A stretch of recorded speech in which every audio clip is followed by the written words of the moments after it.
Et salut tout le monde, vous êtes sur le Quoi Manga, j'espère que vous allez bien. Et aujourd'hui on se retrouve pour la petite review habituelle du chapitre de Fairy Tail. Donc là c'est le 508 et il a pour titre Plaisir et Agonie. Avant de commencer la review de ce chapitre, je vais d'abord vous faire un bref résumé de ce qui s'était passé dans le chapitre 507. Donc pour faire rapide, on avait Erza qui s'interposait dans le combat Natsu contre Grey. Elle arrivait à raisonner les deux camarades et du coup Grey retrouvait Julia et Natsu Lucy. Les trois redevenaient amis et puis voilà, fin de l'histoire. Ensuite, on avait Auguste qui combattait les Aura Senseis ainsi que Jelal.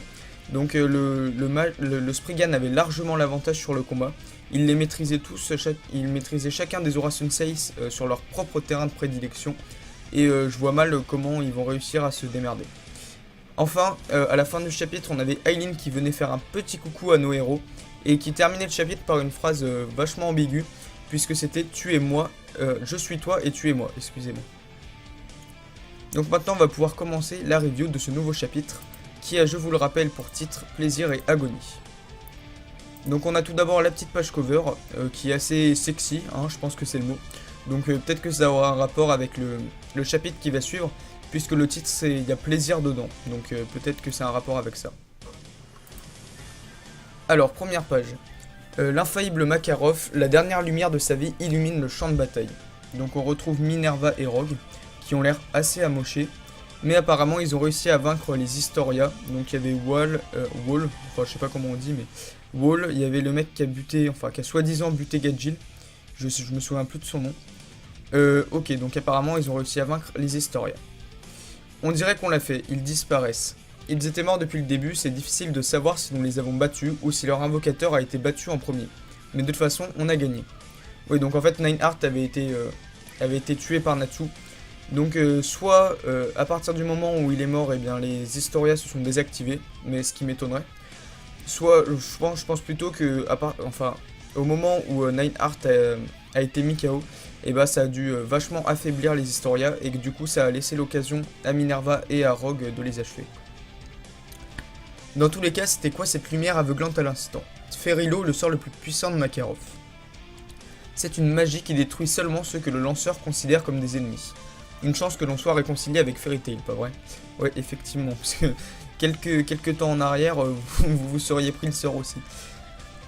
Est-ce que ça veut dire que tous les ennemis sont vaincus? Non, les éliminer d'un seul coup serait bien trop beau. Malgré tout, on peut se réjouir d'avoir diminué les forces. Ouais, c'est ce que je disais.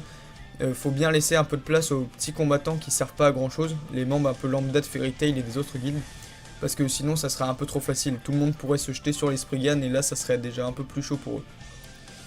Ok. Quoi qu'il en soit, la fatigue de notre côté est un point important à prendre en compte.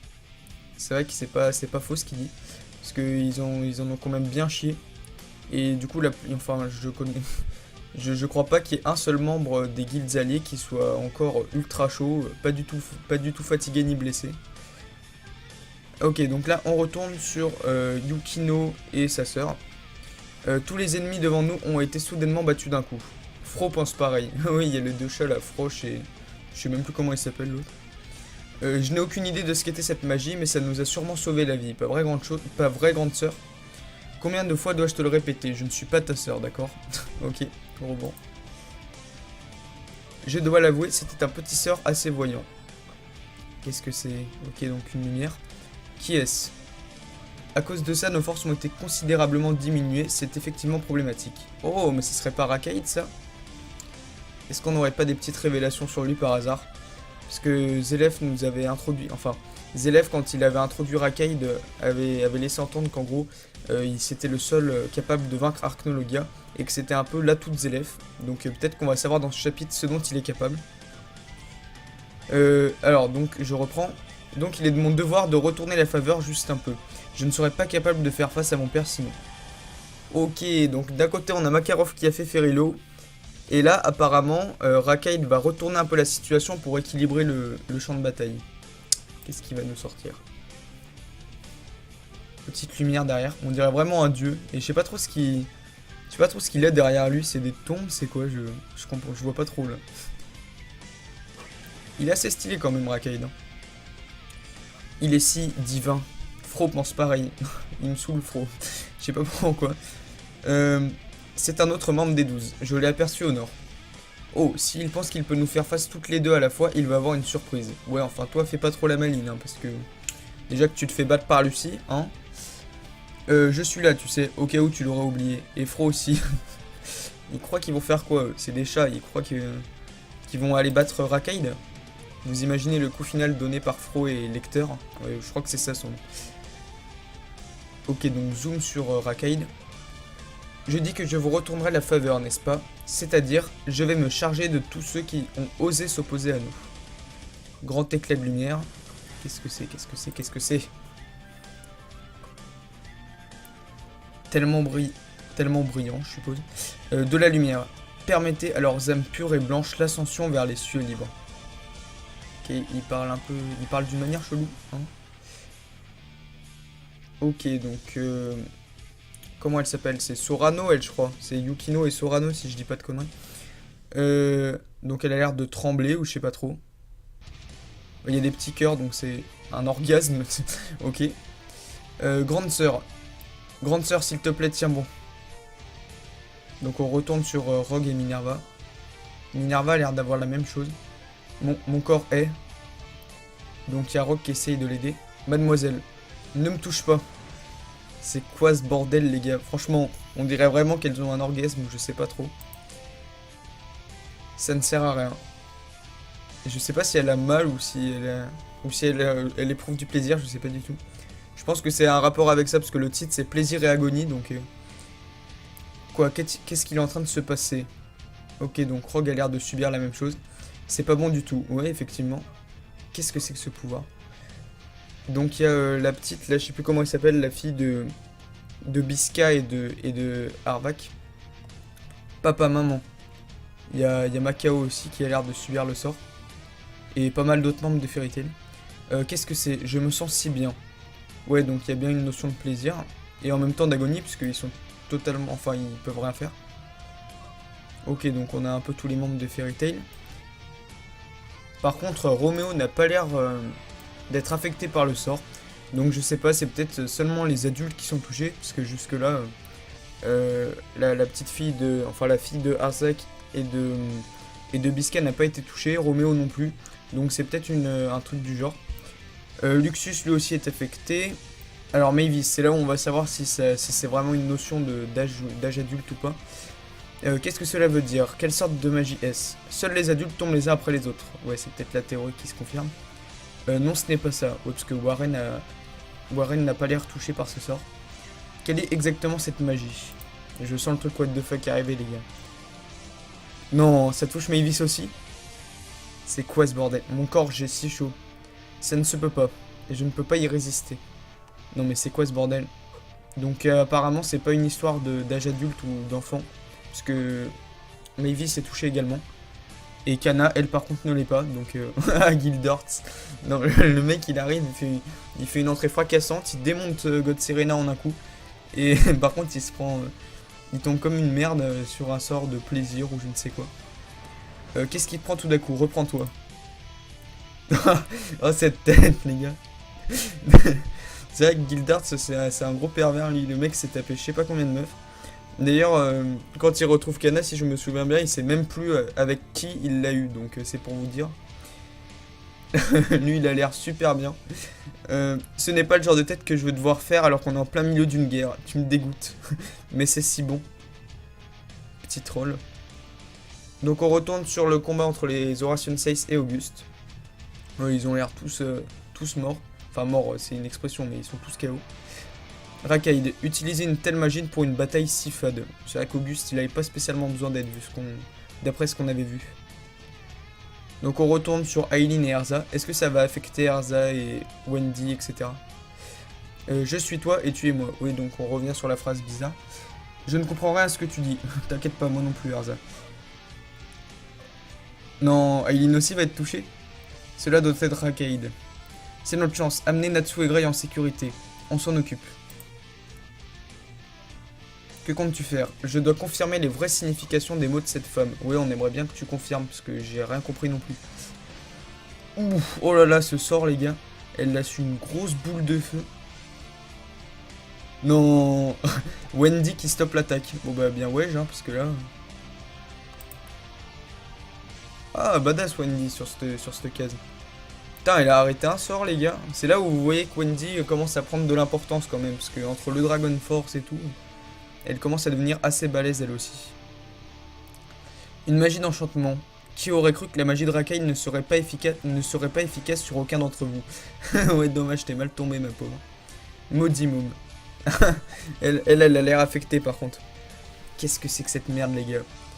En plus, il a parlé de ceux qui ont goûté au plaisir ou je ne sais quoi. Non, ça affecte même Zélef. Le mec, bon, ça a l'air d'être efficace contre les membres adverses, mais ça affecte aussi son propre camp, donc c'est un peu con. Rakaid, arrête ça tout de suite. Qu'est-ce que c'est que ça? Nos alliés aussi souffrent des préjudices de ta magie. Ouais, donc du coup, c'est un peu con ce que tu fais, Rakaid. Veuillez excuser mes impétueuses actions. Qu'est-ce qu'il est en train de faire? Des espèces de boules de lumière, je sais pas trop. C'était quoi cette magie? Pourquoi Grande Sœur est-elle la seule affectée? Grande Sœur, reprends-toi. Ah, alors attendez, il va expliquer ce que c'est. Ma magie est le plaisir. C'est impossible pour ceux qui ont déjà goûté aux fruits défendus du plaisir d'échapper à ma magie. Oui, mais du plaisir, c'est-à-dire du plaisir. C'est-à-dire le fait d'avoir fait l'amour ou... parce que ça a pas l'air de toucher les gosses, mais pourtant les gosses ont sans doute déjà goûté au plaisir. Enfin, ça dépend dans quel sens on prend... Ça dépend dans quel sens on utilise le mot plaisir. Mais je pense que c'est vraiment dans le sens avoir fait l'amour. Parce que vu que les enfants ne sont pas touchés... Et d'ailleurs, il n'y a pas que des enfants, puisque Lucie, Natsu, etc. sont pas touchés non plus. C'est quoi cette connerie? Les gens, Rakaid, un des mecs les plus puissants, genre le mec qui peut arrêter Archnologia, son pouvoir, ça touche pas ceux qui sont puceaux, apparemment. Je me demande, es-tu consciente de ce qui arrive exactement aux humains à qui on accorde du plaisir encore et encore et encore? Bah, ils meurent, enfin, ils agonisent. Ouvre-toi, porte des poissons jumeaux. C'est vraiment simple, il meurt. Ouais, voilà, c'est ce que je venais de dire. Donc il lance des espèces de tentacules, je sais pas ce que c'est. La connaissance est à l'ignorance ce qu'est le noir est au blanc. Puisses-tu connaître à la fois le plaisir et l'agonie.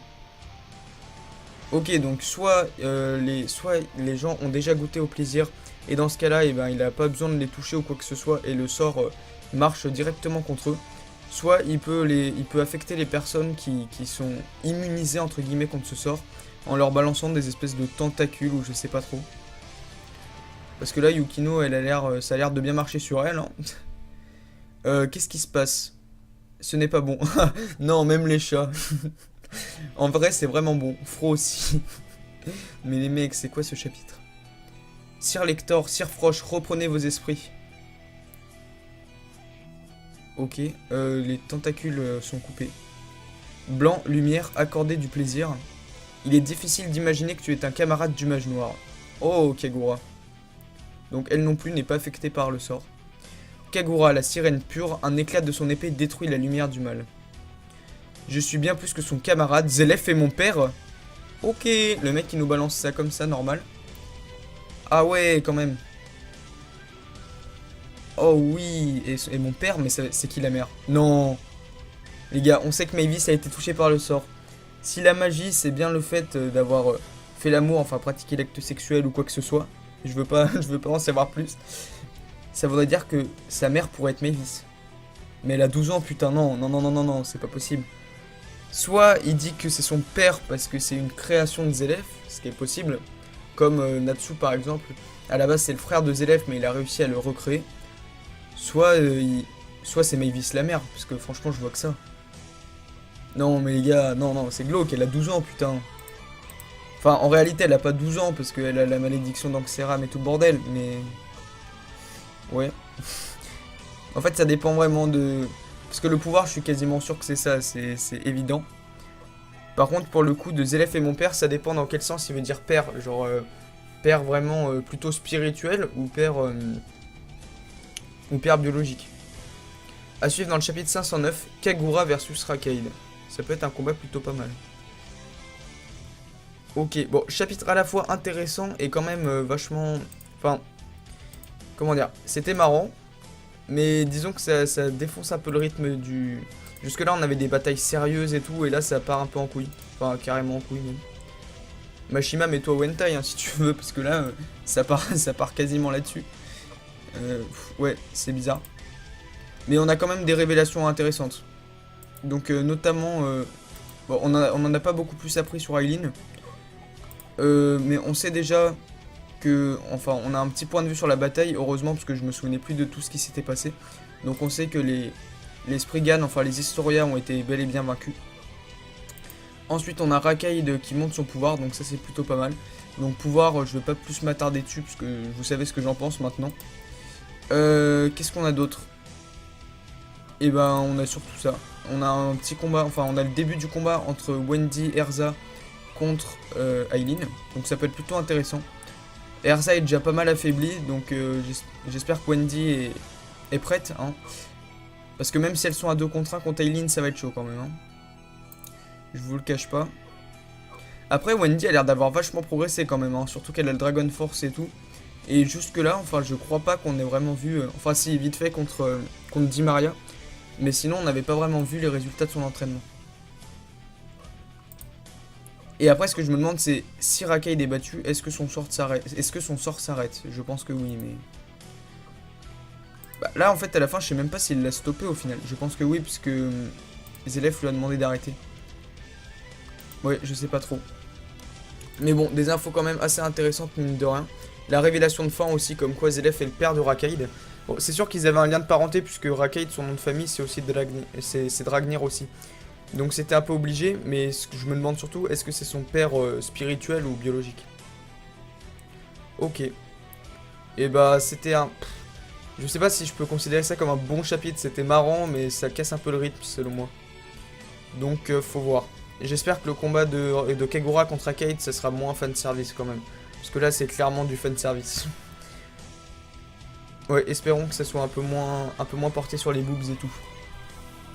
Mais sinon ça peut être un combat vachement intéressant, surtout que Kagura, elle a un pouvoir plutôt stylé. Et elle est quand même vachement forte, donc ça ferait plaisir de la revoir combattre un petit coup. Sinon, le prochain chapitre s'appelle Kagura versus Rakaid, donc bon, pas trop de suspense là-dessus, on sait à peu près à quoi s'attendre. Voilà, donc je pense que c'est à peu près tout ce qu'il y a à dire sur ce chapitre. Le prochain, j'ai pas trop de spéculation à faire, puisque le titre est clair, hein, Kagura versus Rakaid. Après, est-ce que ça va prendre tout le chapitre, ou est-ce que ça sera...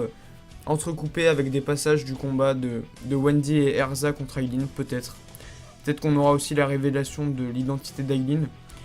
Donc je sais pas, vraiment, le prochain chapitre, j'en attends pas grand-chose.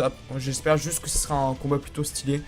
Et avec pas trop de boobs, etc. Parce que là, je pense qu'on a eu la dose avec ce chapitre-là. Mais après, c'était marrant, donc bon, c'est un bon divertissement, on va dire. Mais disons que faut pas qu'il fasse ça à chaque fois, parce que Mashima il a tendance à faire de très bons chapitres, et tout d'un coup à complètement casser le rythme avec des chapitres comme ça. C'est un peu déjà ce qu'il avait fait avec Jacob, je crois que c'était ça. Ouais, Jacob qui avait été battu à cause de Lucy et une connerie de fanservice pareil. Donc bon, j'espère qu'on n'aura pas la même chose avant pas mal de temps, parce que c'est marrant, mais voilà quoi. Faut pas qu'il nous fasse ça à tous les chapitres non plus. Donc sur ce, vous pouvez nous laisser en commentaire votre avis sur ce chapitre. Vous pouvez liker, partager la vidéo, vous abonner si vous appréciez la chaîne. Et donc sur ce, je vous dis à la prochaine pour une nouvelle vidéo. Bye!